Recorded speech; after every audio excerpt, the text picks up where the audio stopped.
Hello everyone and welcome to episode 50 of Weekend Rental, your favorite gaming and geek culture podcast. I am Ryan, and as always, I'm joined by Andy. Hey. Nate. What's going on, guys? And at long last, Justin. Hey everyone. All right, Justin, good to have you back. So if you're a newer listener to the podcast, you maybe haven't caught Justin on one. He was our original third musketeer before stepping away from regular recordings when we brought Nate in. And we've got the whole gang back together because this is marking our 2-year mark of doing this podcast. I believe our first recording went live July 2 years ago, 2017. So we thought we'd get the whole gang back together and do what we do best. I don't know what that is yet, but we're going to do it. It's something. It's a thing. And it's going to be the best. You got it. So we're not going to change the format a whole lot. We'll do some different stuff later on in the podcast to kind of celebrate our show together. But let's do what we always do and kick it off with Byron Byrne. This is the recurring segment of the podcast. What we do is we all pick a game for a given system. The system this go around is the Nintendo Entertainment System. Andy, and then basically what we do is we all play these games and we'll give our opinion on which one we would personally buy, rent, or burn. So let's go through our selections. Andy has gone with Marble Madness. Nate has gone with Roller Games. And I've selected Motor City Patrol. We didn't let Justin pick because he left us. So let's go back through the list and talk about them a little bit. We'll kick off with Andy's pick, which is Marble Madness. You'll probably recognize that one from the arcade. So the description on Marble Madness: it drove you bonkers in the arcades. Now this mixed up marble marathon is ready for your Nintendo. The challenge is to roll your marble to the hidden goal on 6 treacherous 3D raceways. Every corner is a cliffhanger and every second counts. Each runway is a unique maze of trickier terrain and marble menaces. Can you stay in control as you hunt for the goal? Yeah, so I don't know. Probably a lot of us have played this game before. But yeah, I think the thing that really drove home like why I love this game back in the day was the did you guys have those toys where you like built a course for marbles? Yep. And you like little plastic or wood pieces and they go through tubes and all that. So I had like somewhat obsession with marbles. And I think this game was like, wow, that's the whole game based on that, you know, like things that you have to traverse. And that was so cool. And then, 20 years later, now it seems a little weird. Not as great. But that's exactly where I was going to take us, though, with that, the whole marble runs or whatever you call them. Yep. Yeah, those things are a lot of fun. And this game, I feel like, probably works better on a trackball controller or something like that. I'm guessing that's what it was designed for. I'd never played the original. This is a port from like the early 80s, I think. The guy that made it is actually the guy that like heads up PlayStation development right now. But yeah, so getting this marble through with just like an 8-way directional was with the momentum, it was kind of tough to pull off on the NES, I thought. Yeah, that's kind of why I have a hard time playing this version of the game, because I remember playing it in the arcade. Again, I was a little young for it, so I wasn't particularly great at it, but being able to play it with proper controls instead of a D-pad it's almost a game breaker. Like, it functions, but it's a completely different beast to try and control. And it just can't pull off like the graphical fidelity. I mean, there are spots where you can kind of tell where you're supposed to be going, but other places like that 3D isometric view just does not work, and it leads to you dying for no good reason, which pisses me off. I do really like the music, though, and I like the visuals. It's just it's a botched port from a better arcade game, I guess, is how I've always felt about it. Still played a ton of it. Yeah. I do like how there's not really a penalty that much for death. I mean, it's all time-based, so like Yeah. if you don't make it in time. But the checkpoints are really generous usually, and most of the enemies or whatever, it's just not a big deal. You just lose a little bit of time. My biggest thing, when I loaded it up, I thought it was going to be like unplayable with trying to maneuver around the course. It, for the most part, you can. It's a little bit rough on some of the angle runs and stuff that you have to do. But overall, it played a lot better than I expected it would. Yeah, I think this is a game I'm pretty familiar with. It's one of those games that you start and then all of a sudden 45 minutes goes by just because you're just sitting and just playing, and it's not great, but it looks good, it sounds good. I think it would be interesting to bring it back on the Nintendo Switch and just have like the motion. That's how I picture the game to play, and obviously they didn't have the technology to do that, but that's a good point. That would be motion controls have been known to fix fun. everything. Yeah. Right. Always. Yeah. But it's a fun game. I've never played it multiplayer though. And I wonder if that changes the challenge or the benefits of that. I'll have to check that out at some point. Yeah, I don't even know what that is. Yeah, I've seen the option. Like, does each person have to try to maneuver down the course at the same time? Or do you control one direction, both of you? No, I think you race. Because it is basically a race, right? Right. But then do they separate views? Like, you could get kind of far ahead from the other guy. Oh, yeah, maybe you're right. Maybe, I guess that's a good point. Yeah, I don't know. The NES probably didn't pull off split screen, did it? Right. I don't know. I'll have to check it out. Another Is case. this put out by Milton Bradley? Yeah. Or Tengen? Milton Bradley. They figured it's a marble, so that's close enough to a board game. Right. It's basically a toy. Right.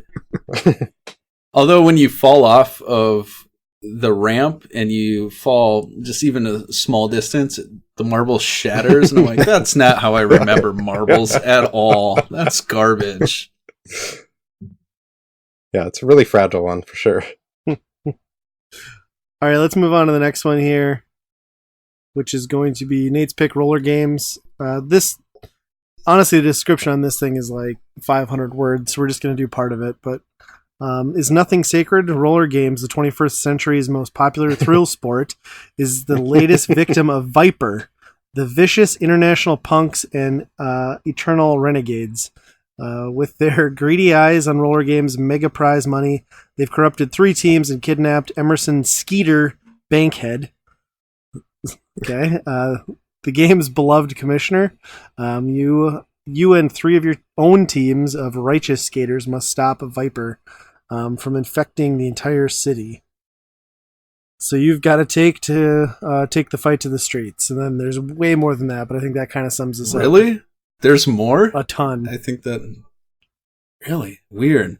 So roller games is a game that not a lot of people talk about, and it is pretty much what it sounds like. You're on roller skates / blades, I suppose, and it is a beat 'em up mixed with, I think Ryan said, blades of steel, and so it is a beat 'em up / platformer in a way, because there are some valleys that you have to jump over. Enemies are coming out of doors like Ninja Turtles, and you just beat them up and you get to a boss. And as the levels progress, the difficulty increases because there is some scrolling levels as well, which can be very challenging and frustrating. One interesting point that I brought up to you guys earlier was this was based off of a television show in the late 80s, maybe 89, 90, called Roller Games, which was essentially roller derby meets wrestling meets American Gladiators. That's what you get. And they actually do a pretty good job of capturing the announcers. They have the names, the teams have all those people, and it's on the game as well. My only concern of the game is the intro screen. The announcer on the right looks like he's holding a dong. Which is... and he looks happy to be holding it. Why you picked this one, right? The dong is burned into That's your memory exactly from childhood. why I picked it up. Yes, I was concerned. Like the guy on the left clearly has a microphone. It looks like a microphone. The guy on the right, he's happily holding a penis. Yeah, I will agree with you. I think the presentation around this game, and like now that you've explained that it was a television show, they capture the whole kind of TV, almost Smash TV vibe with a little WCW or WWF sprinkled in, like trash talking and stupid team names. And I don't know, I kind of like the whole wrapper around what's otherwise kind of a simple game. But yeah, I mean, like you said, I've always described it as, to people, I always call it Double Dragon meets Blades of Steel. Because that's what it feels like to me. It's one of those games, too, that's kind of like NES hard. Not that the game itself is that difficult, it's just that if you screw up and lose a life at any point through those levels, you were restarting back from the beginning of that course, which means you've got to memorize those maps. It's kind of the obstacles, right? Because the fighting never really takes you down. It's the potholes, it's the insta-death pits, but I don't know. It's got all the things that you'd expect out of a game of this era. But it controls really well, yeah. I think, for what it is. Because there are sometimes you need some momentum or whatever. So it plays just like skating in a way. So that was nice. I played all the way through this game. Really? Yeah, I really like this game. I think it came down from that initial like when you're skating and you're just flying down there and you just put your fist out, you just punch that guy like as you're cruising. Like that is so satisfying. I'm like, okay, this game is awesome. But yeah, it's brutal. I had to hit the rewind button like 1,000 sometimes to get through this game. Toward the end of the game, it is one of the hardest platformers on the NES. Like it's it's like an ice level times 9, with those skates on, and it's pretty brutal. But yeah, I just love the combination of just how fast it is and just mowing people over. I also love like when you get to those checkpoints and enemies start coming out, like your character stops and is like, yeah, and then like starts kicking ass again. Just so great. I struggled with this game on the whole movement parts, but I think it was the controllers I used were kind of delayed on the movements. In this game, you notice it more than any other game. Yeah, so it was pretty rough to play this one. I like when you get done with the scrolling section or whatever, and you get to a boss, and then all of a sudden you just start kneeing people in the face, and just like one after the other. I'm with you, Andy. It's very, like, it's enjoyable. Yeah. Just the way you're just like kind of overpowered is great. And then on skates. Right. That's 1990 right there. Can we talk about how the girl team is called the Hot Flash? I know. And let me tell you, everybody right now, you're doing yourself a disservice if you do not pick the Hot Flash. 'Cause that is one sexy pixelated lady on skates, let me tell you. I could never tell if the sprite was supposed to be wearing like pants that were sort of reflective, or if when you turn to go up screen, if that's a thong I'm staring at. Like, it could go either way. I'm not sure what's happening here. It seems ill-advised to be skating in the streets, fighting dudes in a thong, but I think it might have happened. Sounds like my Friday nights. Seems pretty on brand, yeah. All right. I like the team that I picked. They were in tan, and so I was like, are they just skin? Like, because their faces are the same color as their clothes and everything. It was just a really weird visual thing. Okay, let's go on to the last one here. My pick, Motor City Patrol. Description here: you are one of Motor City's finest, performing your regular duties, patrolling every street, making routine arrests, issuing tickets, and setting up speed traps. Suddenly, the calm is broke. There's a crime in progress, and you're the first to respond. You contact the helicopter patrol, who's already on scene. Time is of the essence. Using your surveillance map, you find the best route to the scene of the crime, just in time to make the caller. It's a tough job, but somebody's got to do it. So this game is exactly what you would think it is. It's a Matchbox license game, I think, which is kind of interesting. But it's basically you're a beat cop, like in a cop car, and you drive around a city top down. It looks very much and reminds me very much of the original Grand Theft Auto and Grand Theft Auto 2. The way that looked, minus getting out of the car. And it plays surprisingly similar to that, too. It's kind of one of those games that it's not overly great, but it really impresses me on the NES with like the originality and then just kind of the whole premise. And as a kid, like who didn't want to be a cop, like busting bad guys?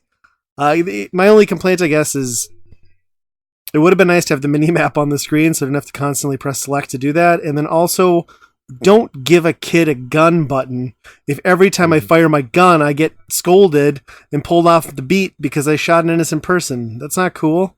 If I get a gun, I want to use a gun. It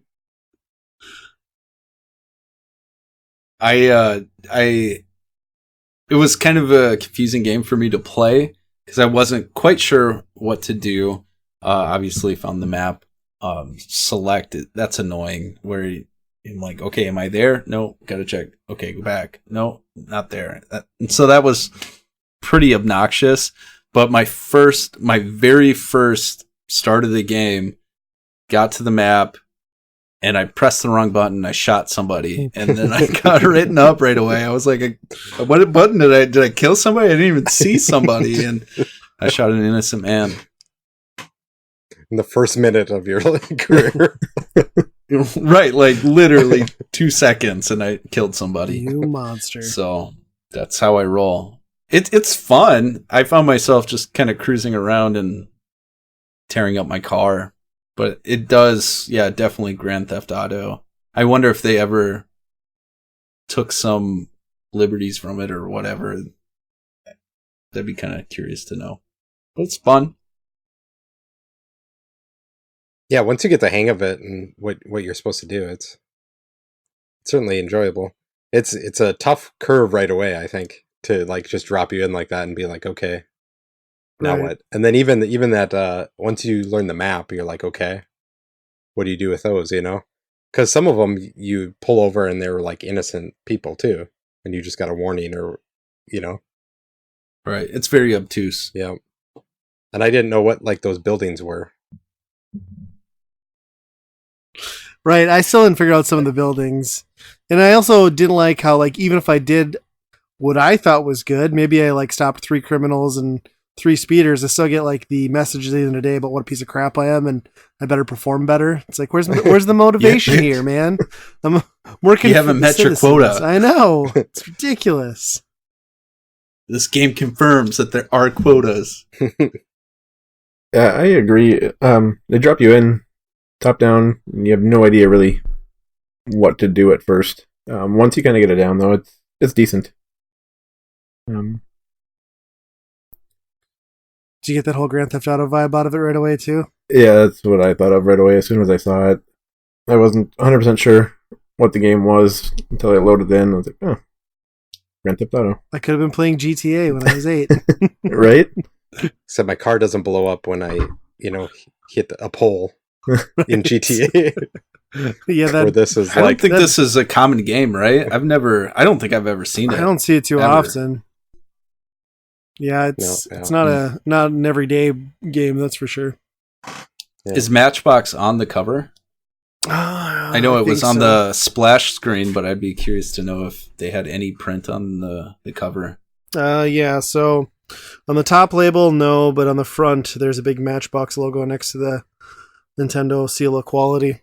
So Interesting. definitely some I need paid that. sponsorship there. Need that game. Or not sponsorship, licensing, I guess. I'm surprised they had a gun in it though, for being a licensed game like that. Yeah, that's true. Yeah. Yeah, that wouldn't fly with kids' toys nowadays, that's for sure. No. All right. I think we should go back through and give our picks. We'll go back up to the top. Andy, kick it off. Yeah, my buy's got to be roller games. I just love the attitude, everything that game was putting down. There's some major flaws in it. Like if I think that game is damn near impossible if you were going to play it on a straight up NES with the brutal checkpointing and some of those levels at the end. I don't see how anybody could do it, but yeah, I enjoyed playing through it, just kind of cruising through it, and it just felt great. I think my rent is going to be the Matchbox game, Motor City Patrol.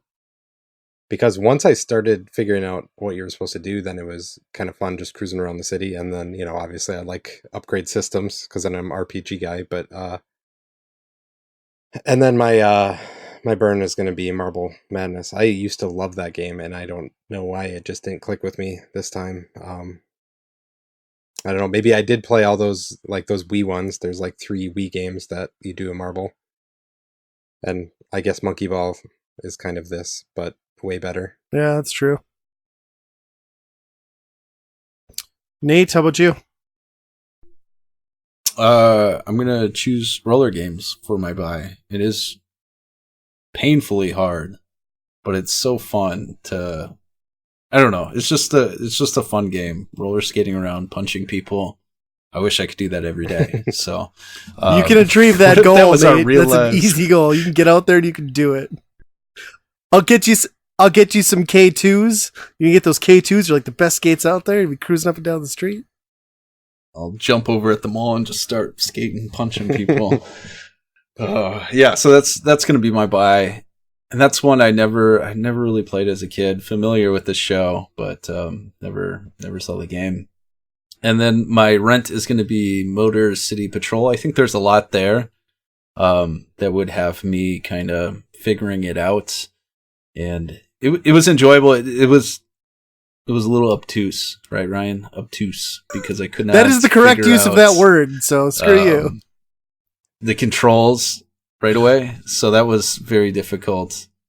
And then my burn is going to be Marble Madness. And Andy, I agree with you. This was a game that I really enjoyed, but now playing it as an adult, and I probably have played it, I don't know, a few years ago, it just didn't do anything for me. Mm-hmm. It's frustrating. Justin, what about you? All right, so my buy is going to be going against better judgment.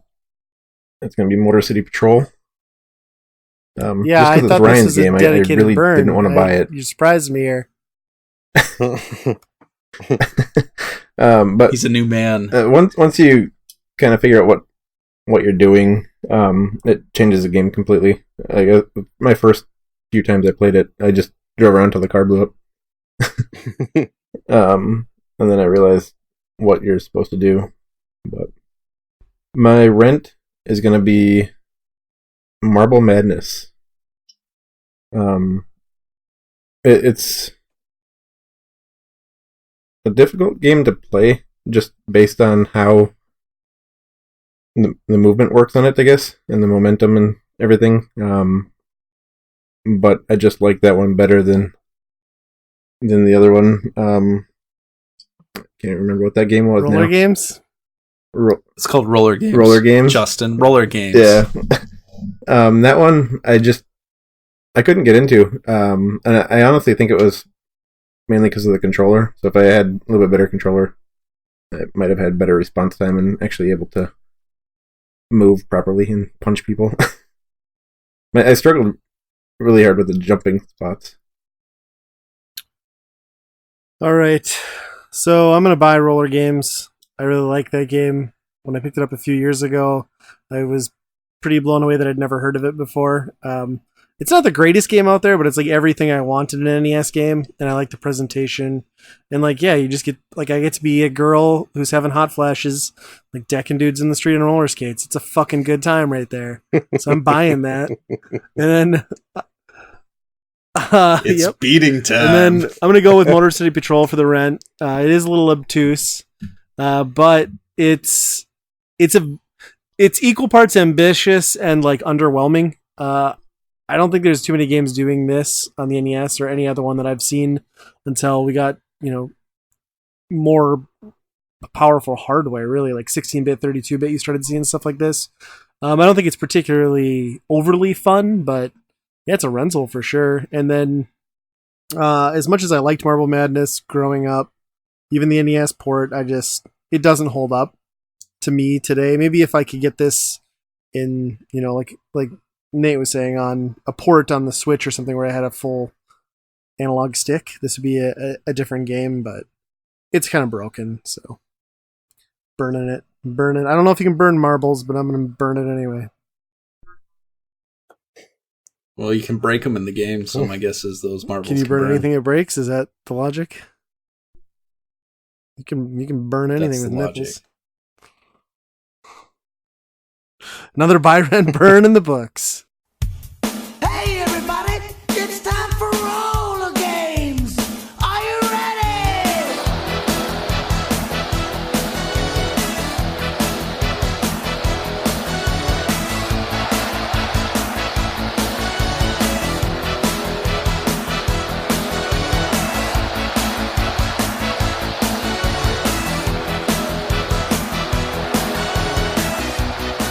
All right, let's move things on.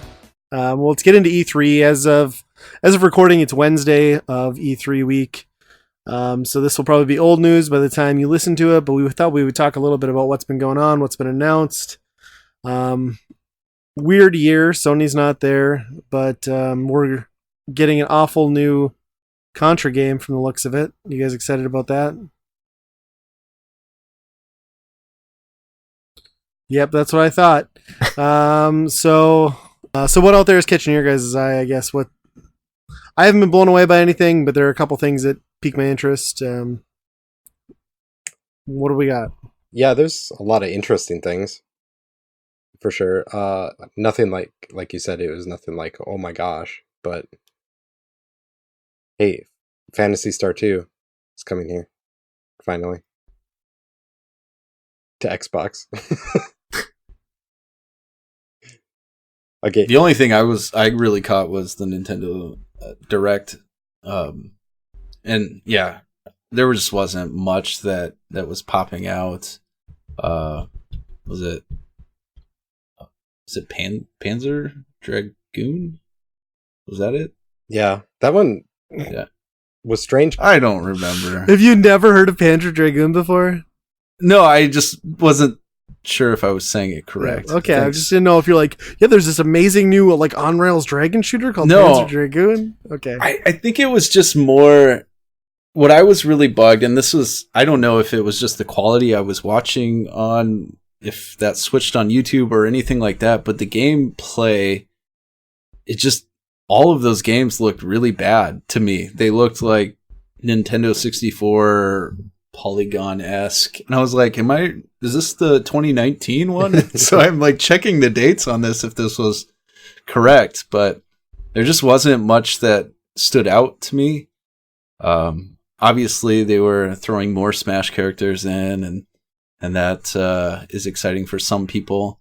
But I think the only thing that really interested me was a possible sequel to Breath of the Wild, or reskin, or whatever that is. It's not a possible sequel. It's a legit sequel. Well, I mean, who knows when it's gonna get released? They just started developing it. It could be a long time. Who knows? So. Nah, they've been developing it for years. They're just letting you know about it now. Oh, thanks, Ryan. I appreciate that. E3 corrections. Is that the first like straight up sequel? Like acknowledged Zelda sequel? Same link and everything? I was trying to figure that out. I think so. What about 1 and 2 on the NES? Were they separate links? I mean, they were drastically different games, but that's true. Yeah, because they always like preface it with like, long ago you're waking up, and it's a reboot every time. But yeah, you might have a point. This might be the same link. I don't remember if those DS ones were the same or not. But yeah, other than that, I will say there wasn't anything that jumped out, and like your notes on like the visual cues are probably not horribly inaccurate. I think you've just been playing a lot of PS4, so you've forgotten how bad the Switch looks now. Like, oh yeah, that thing. It is pretty primitive, isn't it? I was kind of pumped to see Banjo-Kazooie. Not because I like those games or I care that he's in Smash. It's just nice to see that partnership of Microsoft playing nice. I think that's good. I think it's good for business. And realistically, it seems the way Xbox wants to go anyway is if they're not going to be your hardware person and they're just like an outlet for games or a source through Game Pass and Xbox Live, like why not do more with Nintendo? There's a huge audience there. But yeah, nothing like again, nothing stood out with me for that. And Gooigi is probably the dumbest thing I've ever heard in my life. Yes, that was They know. dumb. I think they're trying. I mean, to do Luigi's things like Mansion 3, that's kind of cool, but I didn't get super excited about the first one. I know there's a big following and a lot of people love that game, and it's just another game that didn't really stand out to me. Here's something to think about. If Gooigi exists, does that mean that somewhere in the world there's a Waluigi? Because if so, Absolutely. I am never buying Nintendo products again. Oh, Did you guys hear if E3 was well attended? Have we heard much on that? I know it was kind of on the decline from, Yeah. I wonder if it's building I back heard up or if it's still dying. Or I heard it was a quieter year, and I was watching some of the Beastcast or the Bombcast stuff, and those guys just because they set up kind of temporary meeting rooms and stuff out on the show floor, and those guys literally are walking through and just opened a unused office meeting space in the middle of the show floor. They're just hanging out, talking about the show.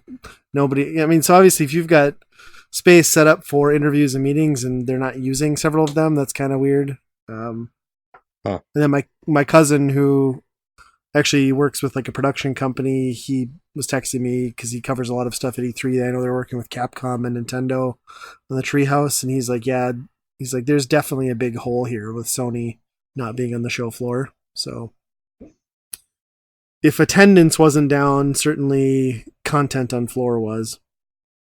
Yeah. And when I was watching the live Microsoft, I did watch a little bit of that, and they would go through the game announcements, and it was weird. You didn't really hear big roars and cheers. There was a moment where they showed this game, and then they panned to the crowd, and the crowd's you hear just random claps, and one guy overly excited, I can't believe they're making this game, and nobody else was aware of it. So I thought that part was semi comical, but of course Nintendo probably got the most love out of the whole event, and I think everything on Twitter and social media, people were raving about what's happening with Nintendo, what they're releasing. So I'm just surprised Nintendo, it was every one of their first party things, it was June, July, August, September. It was one a month for the next few months, and it's that's not a Nintendo thing lately. Usually you're getting one a year or one a quarter, if that. At least they were smart enough to push Animal Crossing back to next year so that they didn't have a complete gap again. Because I started thinking about that, and it's man, we're getting Mario Maker, you're getting that Link's Awakening, and the Pokemon games all in 1 year.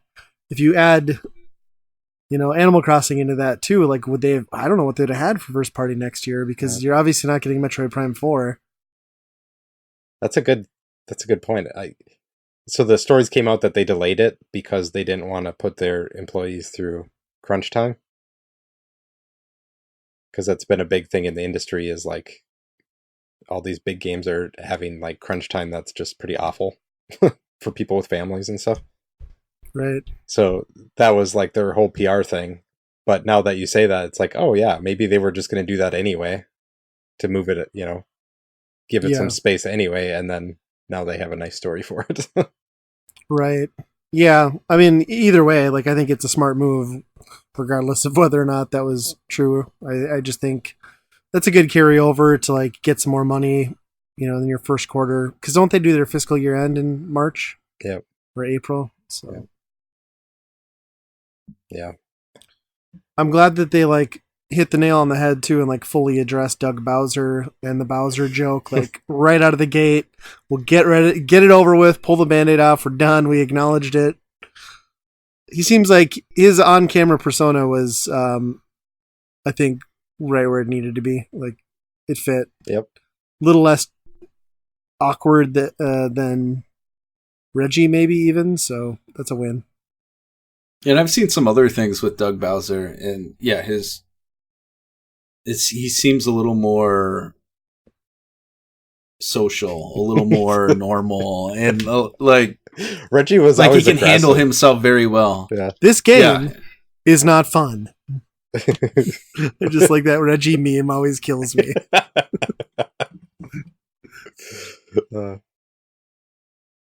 Did you guys see the roller games? The new roller games? What? Ubisoft I is was like, what kind of segue is this? Ubisoft is What? putting out a roller derby game that's like Overwatch with Rocket League. So you'll be on skates shooting each other? And like beating each other up, yeah. I think you're trying Dude, to score wasn't there goals. already a game like that on PC? I don't know. Like Roller Bots or something? Oh yeah, Yeah, it is something like that. This is much more like directly themed like roller derby.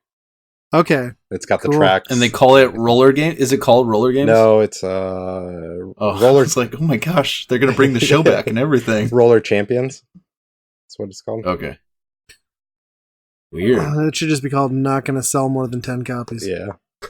I I don't know. see that catching on. Could be free to play. I could see that. Okay. Man, Ryan, that's brutal. I'm just I feel saying, like I you don't should see be that on going the- anywhere. It's I like, feel did you hear should about this be on roller derby American game Idol. in E3? I'm like, no. Who would hear about this? There's somebody like, they got this guy over here talking about roller derby, and I'm trying to listen to this Link's Awakening thing. I don't know what he's talking about.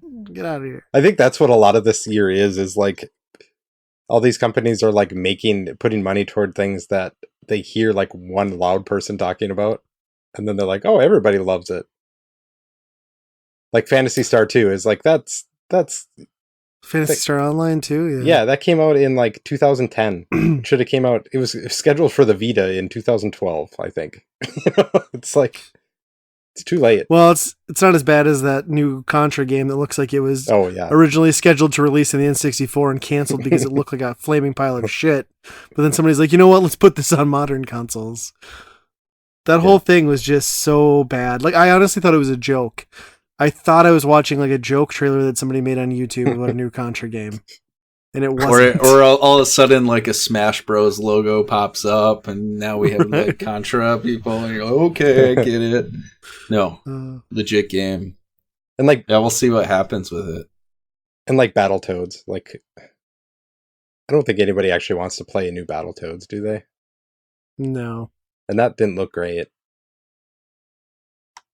I don't know. At least we're getting the Konami Collection. I mean, Konami Contra Collection. Mm-hmm. That will actually be, and you get to play as the Probotector skin, which is kind of cool. So Yeah, that's pretty neat.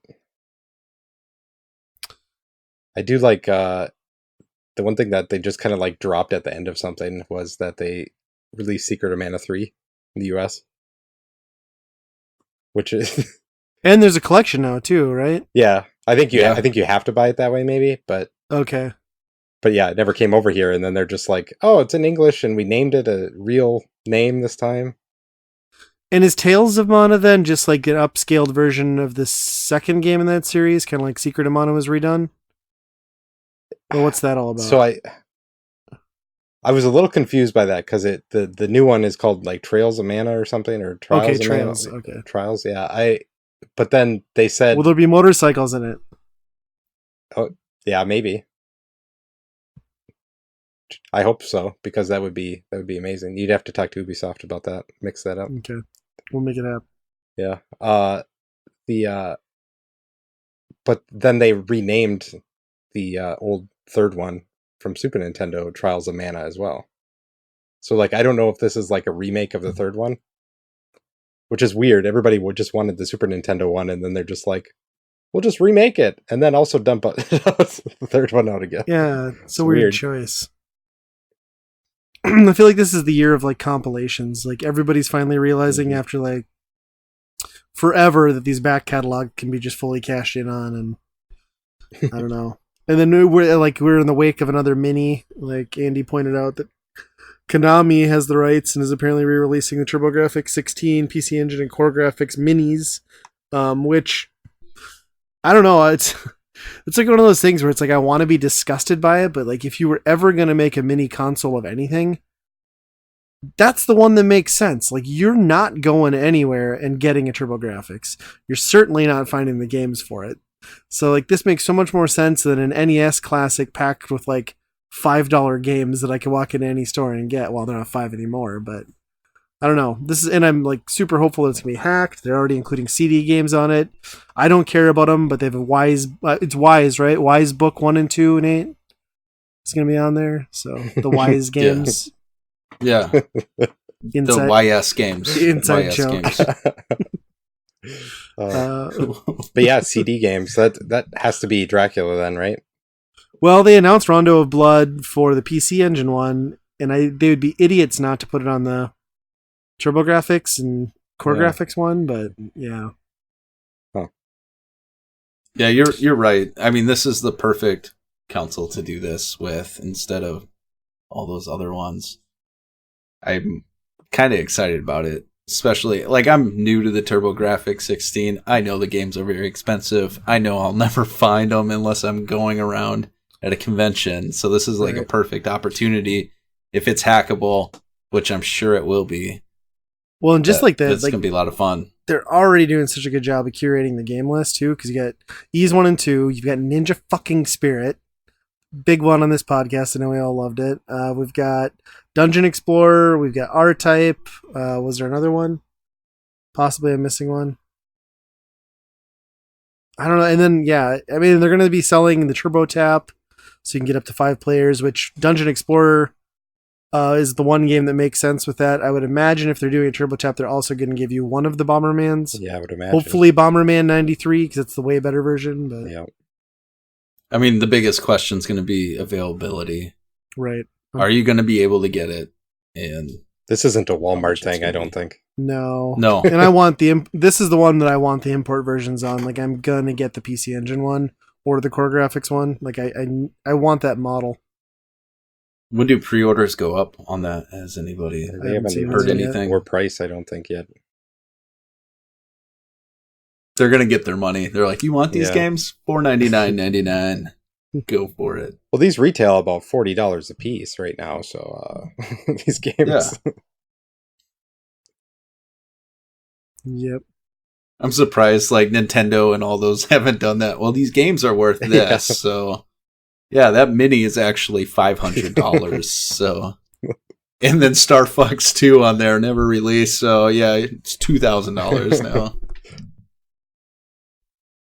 That new Genesis though is probably the thing I'm most excited about. The games on that thing are the perfect lineup. Are you gonna order that douchey accessory out of Europe where it like turns it into like the full stack with the CD and then the 32X? It doesn't do anything, right? It's just it's just visual. Basically. It's called like the Mega Tower or whatever. Yeah, to make it look like a legit setup. Wow. Does nothing. Huh. That's pretty good. Yeah. Yeah, I think I'm excited. Like to introduce more people like affordably to TurboGrafx games. It's just cool. It kind of makes me wish I'd have held off on my EverDrive because I could have just got this thing and loaded it all up. But it'll be nice to have the original hardware in this. Yeah, I'm sure you'll be able to hack it and put whatever you want on it too, right? Yeah.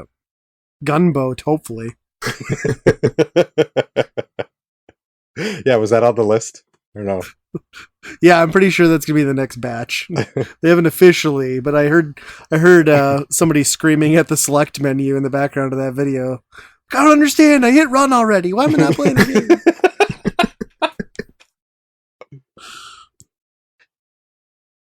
And didn't Microsoft announce more information on their new console too? Barely. Yeah. Barely. Yeah, the local radio was making fun of it pretty good earlier today. Yeah, it was like when Sony didn't even show up, you had like the perfect opportunity to just like lay it all out and basically win E3, and they were just like, nah. The next console is going to be really powerful and it has streaming, and that's pretty much it. Right. They could have 360'd it and been like, Sony's not saying anything. Here's our specs, and you can get it in February. Yeah. And then nothing. They made one quote though that I love, that they're like, "We heard you. You want your consoles to only play games or something like that. Compared to the Xbox One. Yeah, we heard you.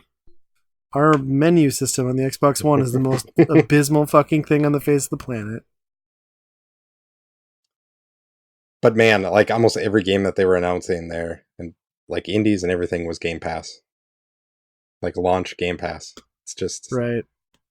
That's an absolute no-brainer now. Yeah, that's going to be their key to success, like long term now. Because it's hard to argue with Game Pass. Like Game Pass already makes, especially, well, we could talk about this a little bit too. When they finally rolled out like what Stadia will be, like they've essentially made it so you're paying a monthly subscription to Steam so that you can play games on a digital cloud thing instead of just natively on your PC. So at that point, like all they did by announcing it the way they did is make Game Pass and Microsoft and xCloud look so much better. Mm-hmm. Who in the right mind is going to pay $60 for a game that's only streaming? Right. And you know? can never guarantee that you're going to be able to get max settings. Yeah, or ever own it or play it whenever you want. Yeah. Right. And I read something, and keep in mind this is just like initial projections, but some website did a estimate on like how much you would have data you would use through your provider, and they guessed it that in a 60-hour game you'd use up like something stupid like 2 terabytes of data using Stadia on max settings. And it's like, man, if you have any sort of data cap, you are fucked. Yeah. Wow. Plus the whole launch thing is so convoluted. Like, well, you have to pay $129 and you'll get like this Mac, like Chrome Max or whatever, which is the only way to play it until it's a free store next year. It's like, who in their right mind is not going to just wait till it's free? Although I will say, as much as I'm making fun of this, I've contemplated buying that like Founders Pack because you get the limited edition controller and it's only $129. Because I bet those things might be worth something someday. Or the more likely option, it will be like the Ouya controller, and it'll be a dumpster fire that nobody will buy off you. So, rest in peace. One of the Ouya. two. Yeah. Oh yeah, that died too. Fuck you, Ouya. Yeah. Yeah, I think Microsoft is like, even though their presentation was terrible, I think they're poised the best going into next gen. For a potential rebound, because they've won it and they like learned. I mean, can they learn? You know how Sony gets like, once Sony's dominant, Sony's got like a bad track record of just kind of like blowing it and getting overconfident. Mm-hmm. And I don't know that they've done that yet this gen, but I think Microsoft has done a good thing by just pretty much falling off the face of the earth the last 3 years. They can come out fresh and potentially win that audience back. I mean, Game Pass has literally taken money out of the other companies, like games that I was excited to buy that I just don't end up buying because I'm sitting there thinking, oh, well, I have 10 new games that came to Game Pass and they're just sitting there to play, you know? I pay for that already. Let's just play that, you know? So that's pretty much all I've been doing for almost a year now. There's hardly any games that I've actually bought. Just been doing Game Pass. Yeah. It's attractive.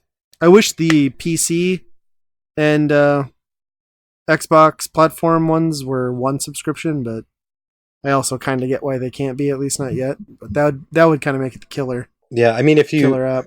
If you're going to get Live and the Game Pass, the PC thing is free, basically, in the price. Oh, really? Yeah, with that bundle or whatever, because that's what the bundle was before. So I didn't realize they were throwing that in. Yeah. That's cool. Yeah, I got that too. Been playing a couple of PC games off of it too. Works pretty slick. Nice.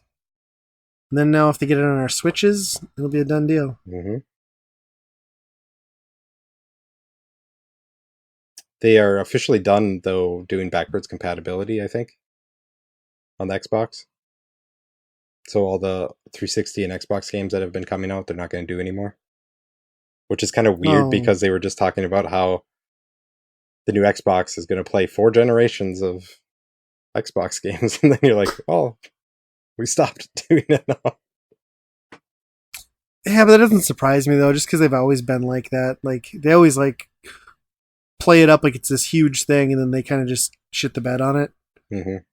I don't know. I've never really been one to care that much. Like I guess it was nice on the 360 when I like grabbed a cheap Xbox game and threw it in the console and it worked.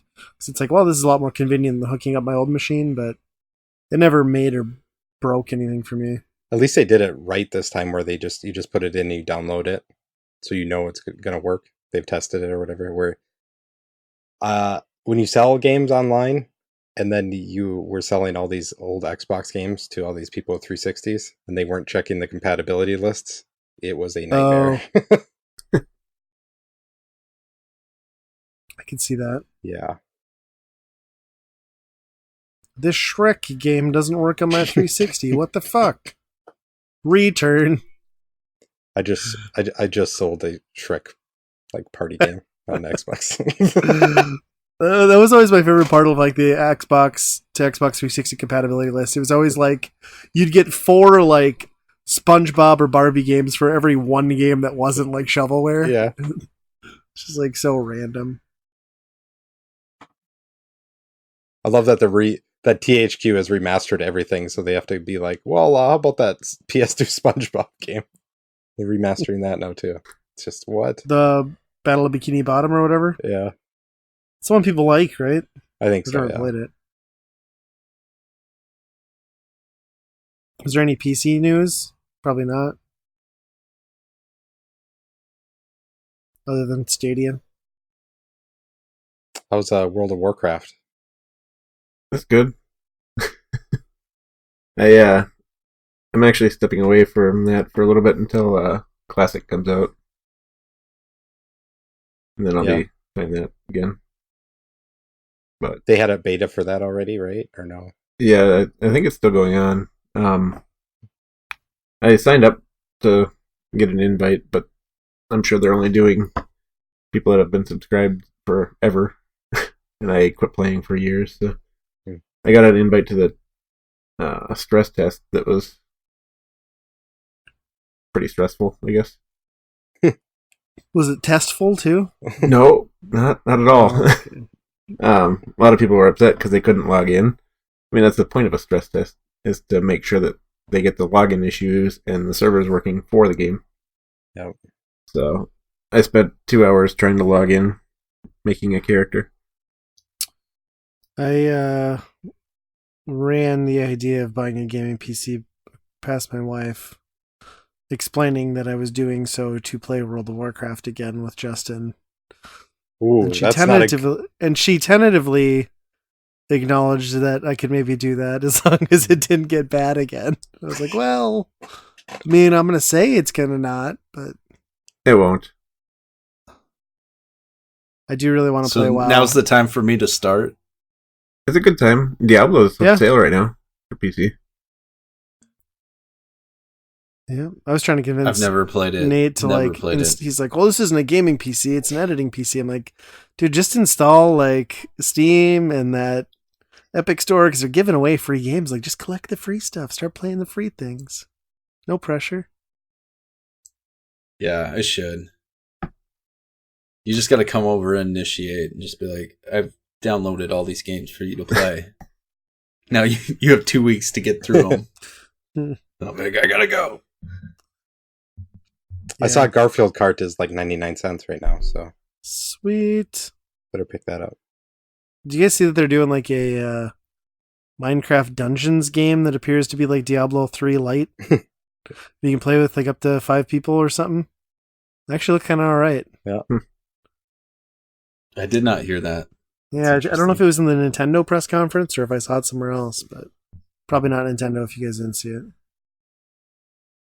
Yeah, that looked all right.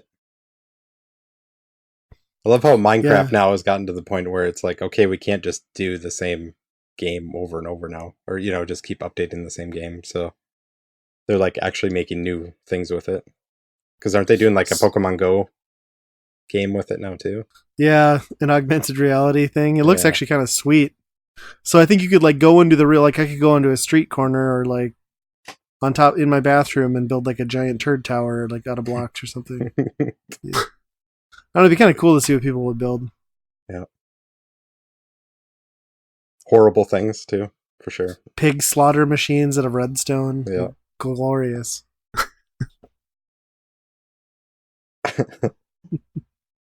You guys get anything on the PlayStation sale? Yeah, it timed perfectly because it must have been with last year's E3 discounts that my 1 year live membership was up, or PSN was Okay. up, so I got the discount on that.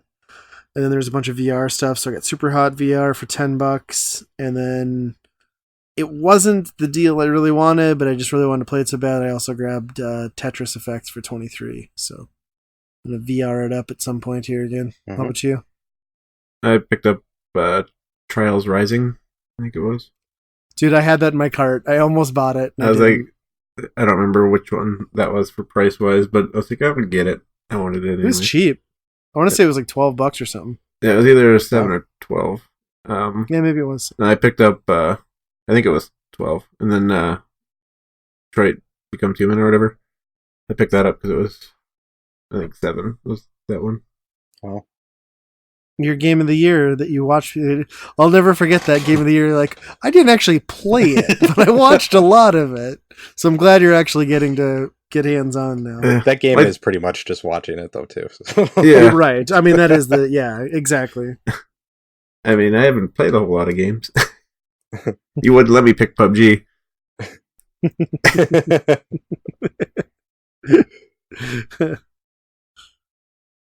That's still going on, right? What? That sale is still going on. Yeah, it should 17th? Oh yeah. Maybe I'll grab that Trials game, because is that the Trials game where we can both ride on a bike together? be. Yeah. Yeah, I'll download that because I want to play that. I think with you got like the strange control where it's one does one thing and one does the other. Okay, I'm going to buy this right now as we're podcasting. Yeah. I fell off that last one that they made before this one, like really hard. So that's why I Yeah. was like, I don't know. But yeah, if it's $7. Yeah, I think it's 12. Oh, Trials Rising. Let me see. $12, 50% off. I'll download it. Yeah, and then the guy that I game share with, he got Spider-Man. Spider-Man? Yep. So good game. play through that one.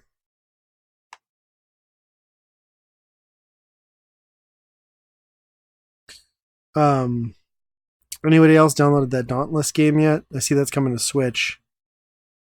I haven't That's yet. yeah, I want to play it. I don't know if you've heard anything about that one, Justin. It's supposed to be like, it's basically a free-to-play Monster Hunter. Yeah. And then I've heard it's pretty good. I've been wanting to get into that, but now I also want to do Borderlands 2 after we downloaded it for free in the Handsome Jack collection.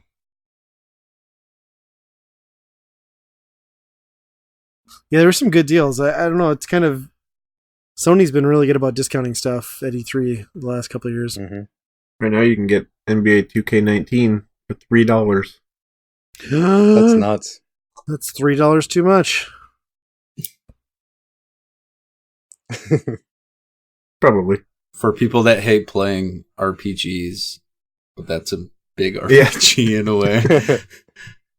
Oh, I can never play an RPG. You have 50 hours into NBA 2K19.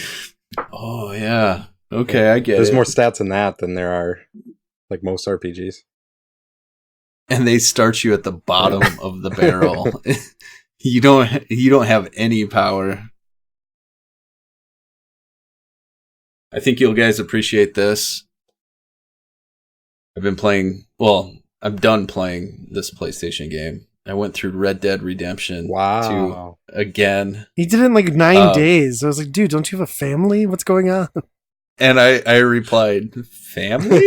Question mark. I forgot to check on them in the last I few mean, days. that's longer than what we did it in, but Right, Yeah, that's it true. was spread out, and I mean, I started kind of veering off the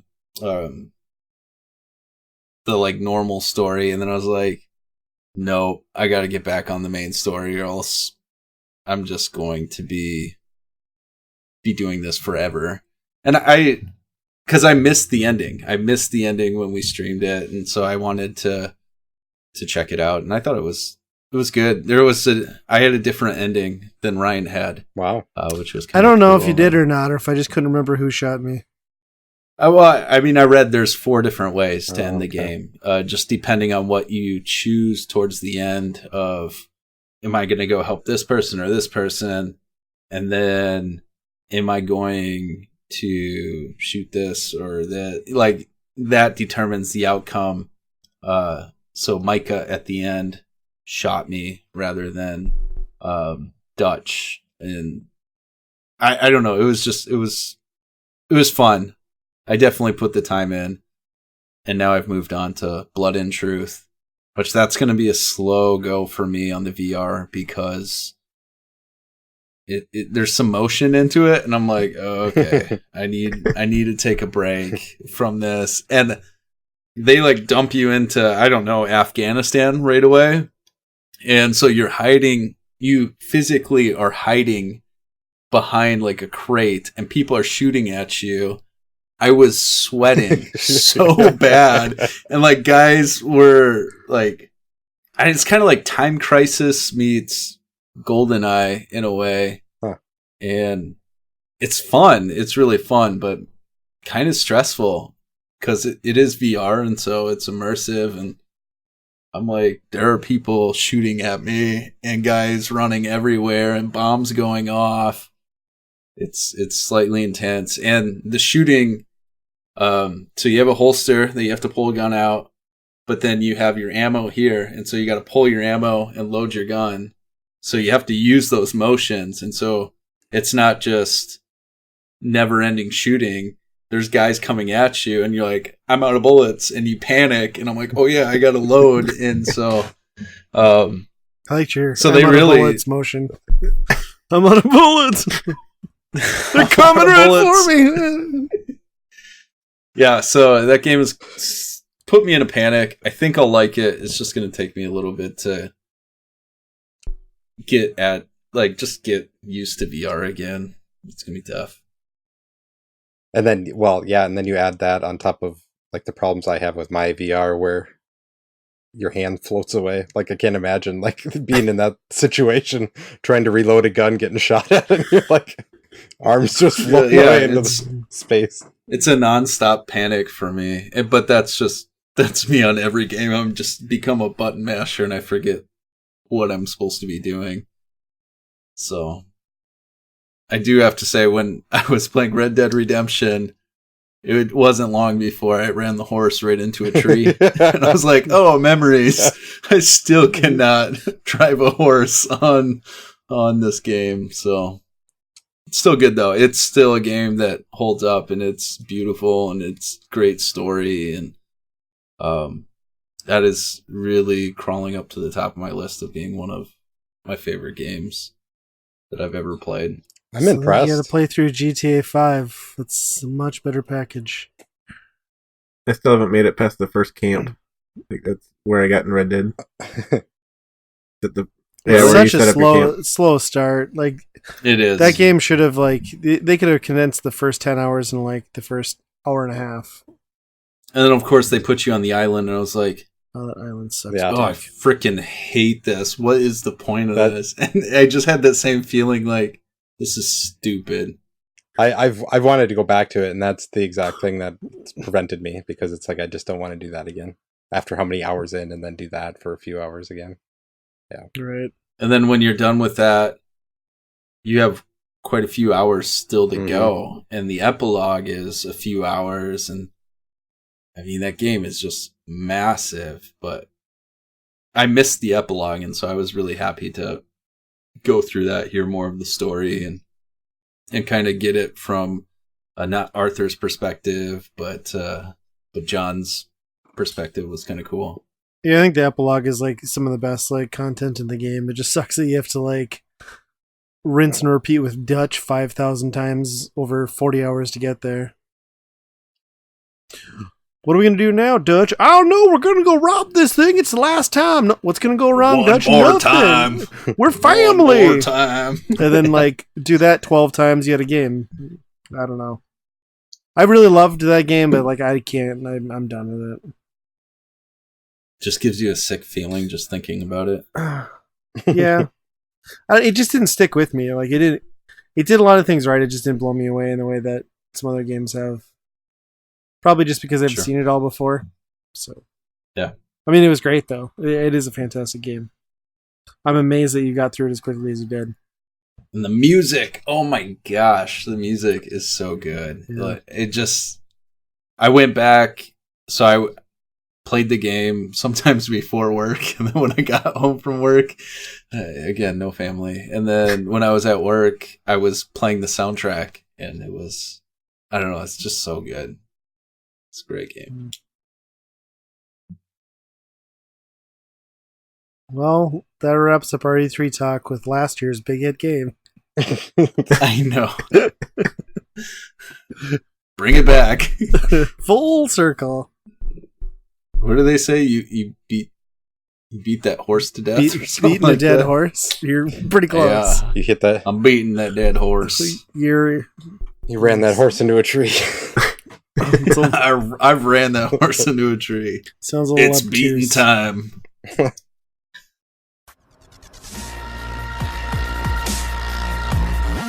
I'm a Sonic fan. I'm a Sonic fan. Sonic fan. They beat Sonic Mania now. They beat Sonic Mania now. That is a joy. It is though, Sonic. They beat Sonic Mania now. They beat Sonic Mania now. And if there's one thing that I could latch my whole identity to, it's Sonic the Hedgehog. Sonic fan. Sonic and his friends. More importantly, his friends. They beat Sonic Mania now. They beat Sonic Mania now. And if there's one thing that I could latch my whole identity to, it's Sonic the Hedgehog. Like, what am I supposed to do? For me, 3 lives is not enough. I'm a Sonic fan. I'm not Battle with Robotnik, the Chaos Emerald. I'm a Sonic fan, not a Super Sonic fan. Green Hill Zone, run as fast as you can. I'm a Sonic fan, not a Super Sonic fan. And if there's one thing that I could latch my whole identity to, it's Sonic the Hedgehog. They beat Sonic Mania now. They beat Sonic Mania now. Like fan.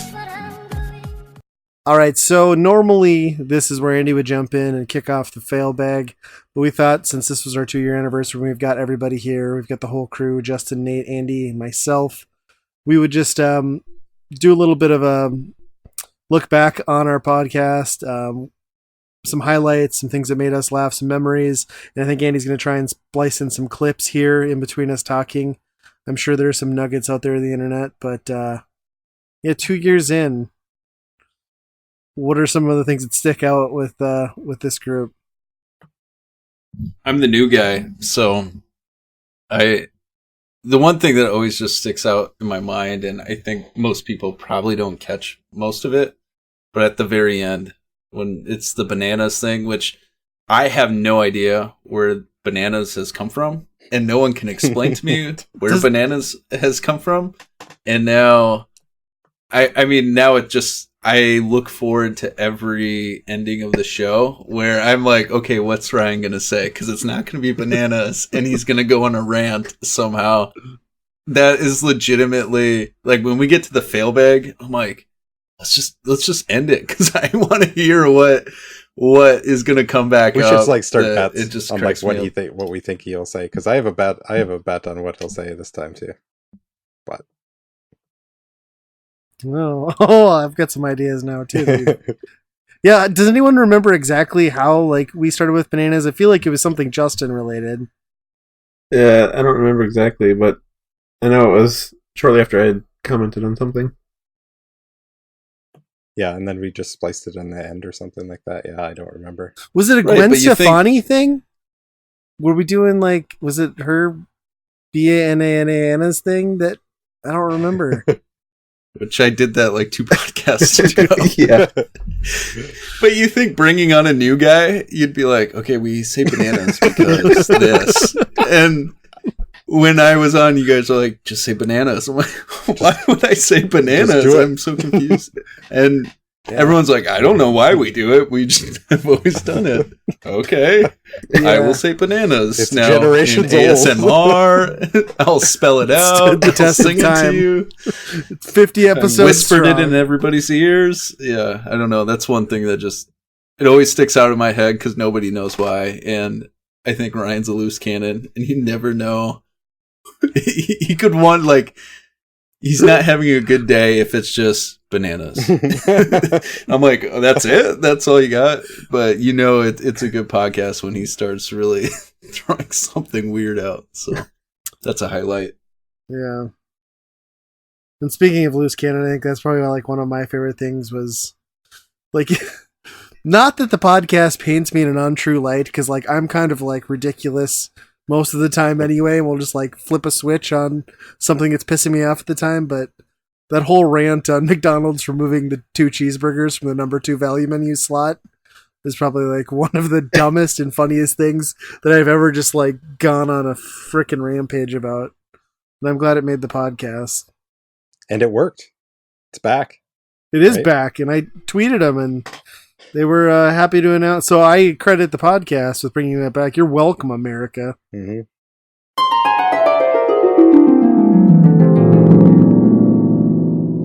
I don't care about this because I'm currently in a beef with McDonald's because they changed up their menu. Because quick question, everyone should know this. It's the best thing on the menu. What's value menu item number 2? What's value meal number 2? The double cheeseburger or 2 cheeseburgers. 2 cheeseburgers. Yeah, it's 2 cheeseburgers. You know what's not there anymore? 2 fucking cheeseburgers. It's a quarter pounder with cheese. It's not even an option. They didn't give it a new number. It's just gone. Fuck you, McDonald's. I don't eat It's been McDonald's. part of my life for 35 years. I can't switch it up now. What's wrong with you? I literally blanked ordering at the drive-thru. An adult man couldn't finish my order because I couldn't comprehend what I was looking at. That's bullshit. Now you're like, can I get a cheeseburger meal and 1 cheeseburger? Like, take that quarter pounder, shove it up your ass, and give me 2 cheeseburgers, lady. It's just, so pissed. I haven't been back since. Of all the reasons to finally not go to McDonald's, the straw that broke the camel's back for me was the fact that I can't get 2 nasty, salty little cheeseburgers. Bastards.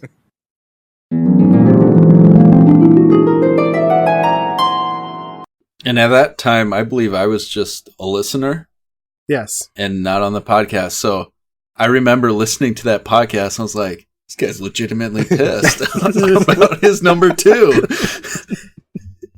And I remember seeing it all on Twitter. And it was one of the funniest. Because I got that same way when they took the bacon, egg, and bagel sandwich away from this area. And I was like, the bagel is the best part. Absolutely. Now I got to drive to Chicago to have it. But man, yeah, that was so funny. I remember that as a listener. Maybe you need to do the bagel sandwich rant, and then we can get McDonald's to bring that back too, Nate. That's your contribution. I would love to bring that bagel back. My favorite, I think, was the difference of opinion on what the word diddle meant. I think that was... Yeah. Fiddle diddle? Yes. Oh my god. I totally forgot about that. Like that, Nate, that is not what diddle means. Like, stop saying it. And the stupid song, fiddle diddle fiddle.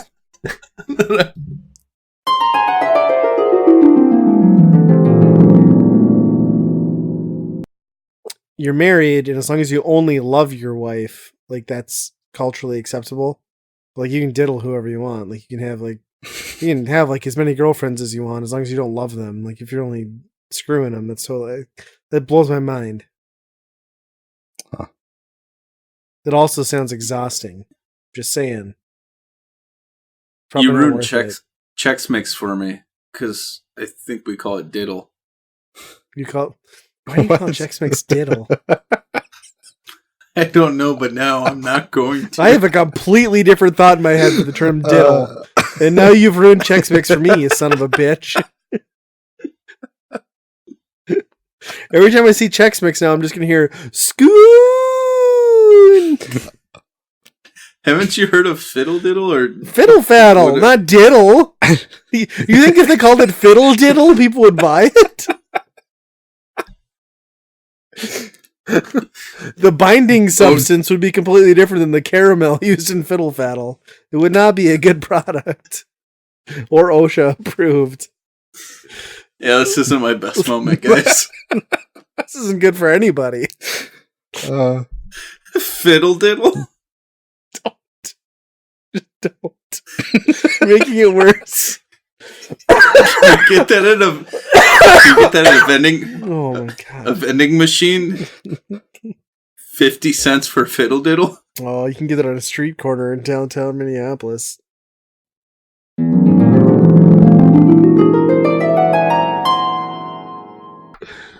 I forgot all about that. That's right. Oh.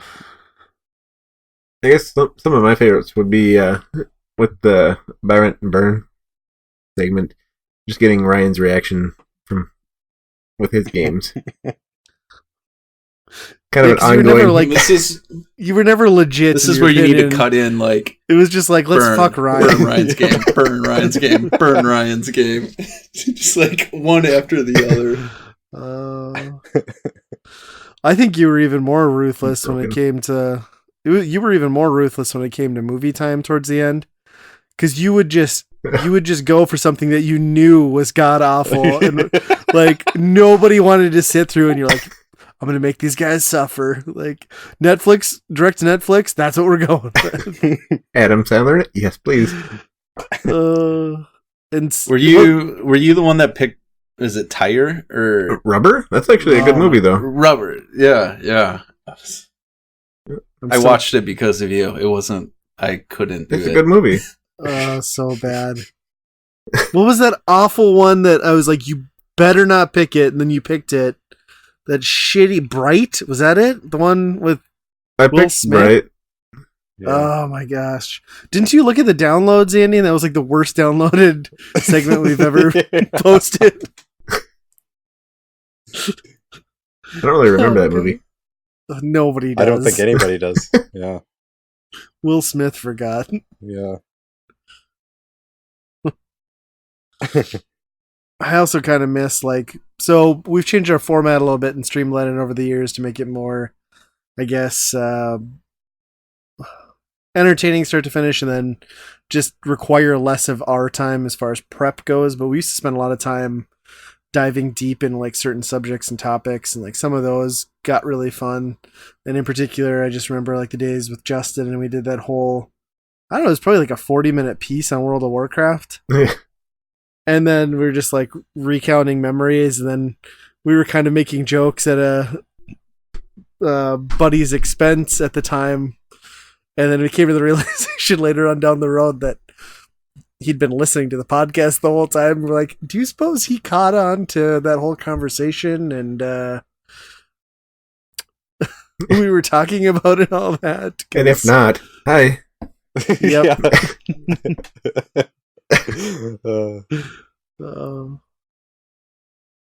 Yeah, those were fun. Also, another rant on 989. That was great. Studios. Oh my gosh. 989 is our highest viewed YouTube video, because honestly, like, we're a podcast. The podcast is the focus, so we don't put a lot of effort into YouTube because I've always felt it detracts from what we're trying to put out, which is just the show. It's meant for audio. But I did break that 989 one out, and that is our highest viewed video with like 1,200 views. So again, nothing in the scheme of YouTube, but it has 13 thumbs up and 12 thumbs down. Wow. For a video that almost no one has watched, people really dislike it. It's a 50-50. To be fair, I've gotten Oh, I into do an love argument those. with a few people in the comments section. The guy who tried to tell me that Twisted Metal 3 was good, I just ripped into him. So, He didn't play any others. no. You should have just sent him the link about McDonald's. Be like, this is what I do Yeah. for a living. I yell at companies. I can do this. Yeah, and then just some of the other stuff too is great. Like, so we don't talk a whole lot about like how the podcast started or anything, but it was like this weird. It's kind of an inside joke with Andy on the podcast here. He's like got to hold the Guinness World Records for like the slowest response to text messages. Like I've Googled it, and when you Google average response time to a text message, I think it's like something like 90 seconds. So when you're friends with Andy and you text him something, hours, maybe? it's like 9 days. Like he replies to a string that I've deleted, and I have no idea what this is in regards to. So this whole podcast idea like was stemming off from Andy. Well, Justin and I had talks too, and then Andy and I were like, "Yeah, we're just gonna like go for it." So like I'd spent some time, I'd done some artwork, I'd kicked out a couple names, and like 2 weeks go by, I hear nothing from Andy, and I was like, "Oh, like he's not into it. He just doesn't want to do this with me. Like, he just doesn't want to be a jerk and say anything." So then Justin and I start working on ideas. We're talking about more names. We settle on Weekend Rental. We've got the YouTube channel. We've got the Twitter. We've got the logo. And then Andy's like, "Yeah, that sounds great." And then he like comments on a couple name ideas I had for this podcast that I thought went nowhere. And then that's how Weekend Rental as it is today was formed out of like negligent texting, and then it turned into like a 3-man show. So it was it happens to me all the time. I'll delete the thread, and then you'll be like, "That's hilarious." I'm like, "Oh, what did I miss? I can't remember what was so funny. I feel like I missed out at one point." So I just like to when it's like you're like, "Well, it's my day of the week to reply to texts," and I'll get like the individual text to Andy, the group text for everyone, like this other group text that Andy's also in within 3 minutes. I'm like, "Holy shit, I'm popular today." It showed up on my calendar at that moment. So the reminder went off. It's the third Wednesday of the month. I need to reply to my texts. There's a couple times too where you'll send a text and Andy will reply right away, and then Ryan will be like, "Did he really just respond right away?" So message just to me.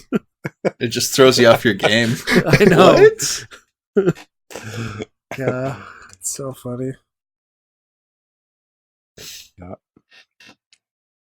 I think some of the out of context work that you've done on this podcast has been tremendous. I think every single podcast could be gold, but the ones that you pulled and you made, man, those are hilarious.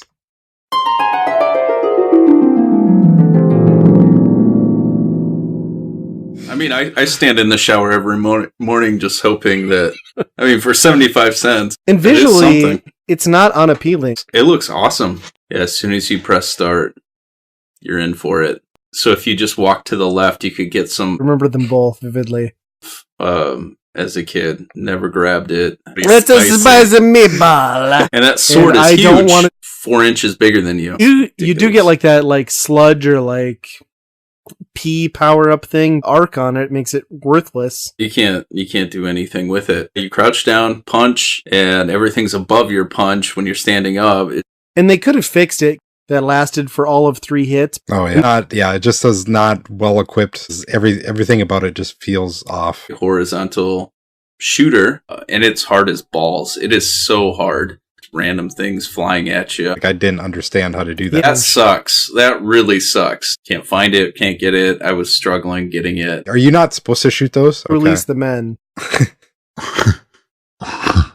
Yeah. Hmm. Oh yeah. No. God, that was great. Yeah. Scoon. I've never met anything you didn't Yes. eat, fuck, or make a boat out of. I'm a Viking. We make boats. Really, really quick. Its balls are shrunken up because it's cold. And Andy and I are sitting on the couch. 2 men sitting on a couch just with our heads back. The little Debbie Swiss roll weren't giving me the enough energy. It smelled like energy drinks, and Farts. I can't do anymore. I feel gross. And Andy getting on that whole like opera singer, dead woman over his shoulder. So good. Blood-stained horror. And the things that you can do. I mean, you literally can do anything you want. It was so good. It was a lot of fun. If you want to talk about that whole debacle. And that was fucking amazing. But then Firm. how do you do, Andy? I like that. It's really weird. Kevin Costner with his shirt off. Oh, Oh, it's good. you're not getting the authentic experience of SpongeBob. I'm a gamer girl. I like to see girls standing up. That's why I dropped piano lessons. Was that the whole thing? End of it? Yeah, that was the whole thing. Whoa. I love Barbie so much. Plot twist. Andy's with me. Yep. He knows. Yep. Pen pals? Kids that are 10, 11 years old. Don't do it. Alan here He's got some tips for you if you're in that section. Continue. By giving out your address, you are also a target for Pedophiles. They are weird people. One of the best things to ever happen to me. I used to be a racist person. For this, I thank you. You sound like a racist. Let's get him. And most importantly, Lie about your age. After a while, you just become numb to it. Physical piece of mail. Going to every gay porn website I could find. Scarred for life right now. How did they know I wanted big cock right now? Weird. The object of the game is to find and expose Elvis. You know they do that with Tupac all the time. And Bigfoot, but that's a discussion for later. Kurt Cobain's in my coat closet. I knew you looked like Courtney Love. Da-dum. Jesus.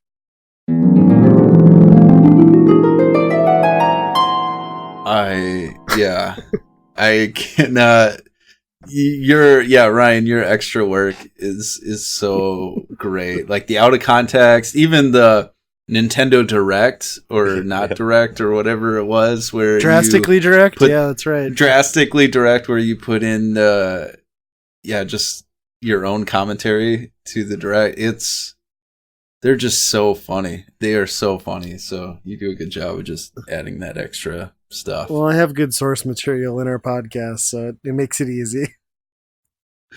And those are so fun to do. You just like keep scrolling forward a few seconds at a time until you hear something that sounds like it could be awful if taken out of context. And the beautiful part is most of the time I don't edit it beyond that. It just all lays together when I do that. But now we get to the point where we're like, oh, don't put that in. Like you catch it right away. You're like, I know. And like one guy could be talking and then like two other guys are just laughing because we know, okay, yeah, something's going to be done with that clip. Absolutely. There's also some other good stuff too. Like you wonder how much like the audience catches on. Like there was that time that like I had the complete meltdown because my 32X emulator wouldn't work. So I had the whole like fuck it, we're doing it live thing where I'm like, no, you two play the 32X games. I'm just not going to give my score. I'm not going to talk. Nobody will. So I don't think probably our audience like even realized that I didn't play any of those 32X games because I couldn't get ROMs to run. And then I also didn't review it. Like I didn't give it a buy, rent, burn. I'm just like, all right, another one in the books. Yep. And it just like moved on through. It's like last minute panics. Yeah. Or maybe you just burn my game and I just cut you out. Yeah, there you go. Oh gosh. I do like where the show's ended up though, with like the current format and like how streamlined it is, but at some point I think it'd be fun to dust off some of those old segments like that we used to do with the cartoons, where you really just like hammer a topic. And like I think one of the ones that I liked a lot too was when we were all talking about like our memories of the rental store and all that. Yeah, that was a good one. And then another behind the scenes.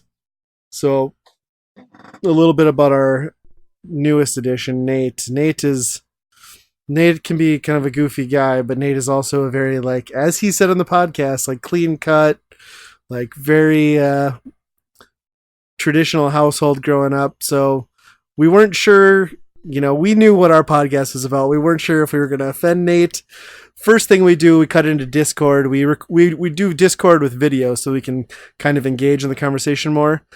Nate's first time recording with us, that camera pops in. There's Nate shirtless on the couch. Just out of nowhere. And immediately... 100% intentional. Immediately he fit right into the show. So... Yeah, the number one thing that bugged me on that whole thing, like, so how I got into the podcast was just a kind of a goofy situation where Ryan's like, hey, there's a street fair. They're selling some video games. Let's go. And I was like, okay. And he's like, I really want to talk to you about something. And he was like building it up to being like this like big thing. Like, you're asking someone out on a date or anything. I'm like, it was not that Ryan, bad. You make it sound so much worse. What's Ryan going to be doing here?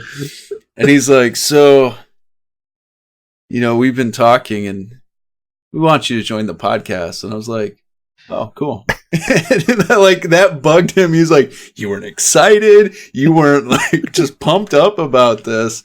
So that's kind of how I got started. But yeah, I'm known to be pretty just chill and straight laced, I guess. But I wanted to kind of set a tone right away that I'm going to be shirtless. And the whole time I'm sitting and I'm like, what are they going to think when this camera goes on? And the worst thing about the whole thing is I didn't have audio right away. So I couldn't hear the laughs, but I saw you guys just like busting out. And I was like, dang it, I missed it. So it will come back one of these days. A shirtless episode, maybe some tearaway pants. No. We'll Above the find waist, out. please. YouTube Live this thing. Oh. Yeah. Yeah. So I forgot all about that. Yeah, that was great. I'm extremely white. You could barely see it with the pine background. It's just like my nipples look like knots. That's going to be used. Yes, out of that one context. definitely is. Oh God! You have natural camo for pine wooded basements. It's Nate in his natural habitat. It's He Douglas waits fur. for the prey. It's his Douglas nipples. fur. Oh God. Oh. I have no idea why I said that. It's too much. It's too much. I think to wrap this up, like, we could have a soundboard if we wanted to. I think it would Oh, for sure. probably need to be hosted Yes. in a place that is a little bit more forgiving. But Yeah. We should have a soundboard. Just somebody. I'll work on that. No, you get on that. You got the time. Just You're done with randomly Red Dead now. push buttons. Yeah, I mean, what am I going to do? Hang out with my family? So That's right. definitely need to find a push button. You guys were like, yes, That's what- you should.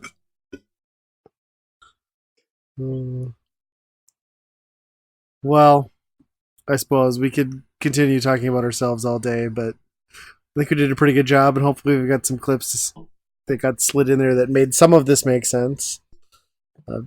Justin, it was awesome having you back on the show. You're welcome back anytime, just so you know. Yeah, it was a good time. Maybe we'll bring you back for the 100th episode 2 years from now. Probably before then. He just laughs like, oh, okay, right. This thing ain't lasted You're gonna 5 make it minutes. that You're far. talking 2 years? I'm sure it'll be before then. Oh, yes. I'm sure. But in the meantime, until next time, you can take us out. All right. So you can find us. We got a website. It's going to be weekendpodcast.com.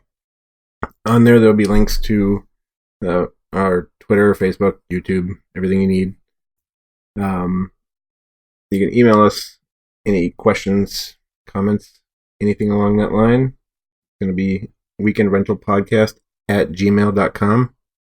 You can find us on iTunes and Google Play. There's one more right now.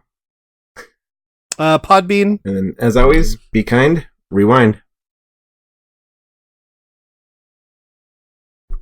Bananas. 50 bananas. Hot Flash. Ooh. Long, green. Waguigi. Why is Up2 so funny? It's the first time I've said penis on the podcast. Penis on the podcast. Penis on the podcast. Penis on the podcast. My nipples look like knots.